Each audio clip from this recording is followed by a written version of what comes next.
High বন্ধুরা, আজকে আমি রাস্তা দিয়ে যাওয়ার সময় দেখি একটা গাছের নিচে এই পাখিটা পড়ে আছে।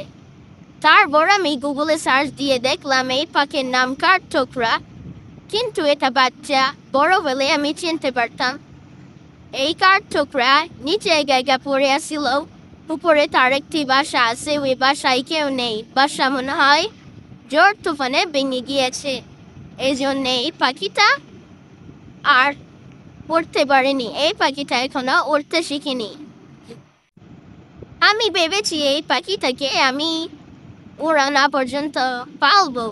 আমি তাকে পেলে উড়ানো শিখিয়ে তারপরে তাকে ছেড়ে দিব।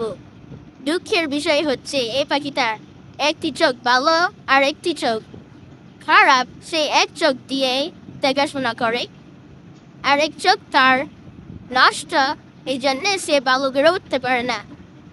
তাকে আমি মাটিতে ছেড়ে দেখেছিলাম, সে মাথা ঘুরিয়ে ঘুরিয়ে অন্য জায়গায় চলে যায় তার চোখের কারণে।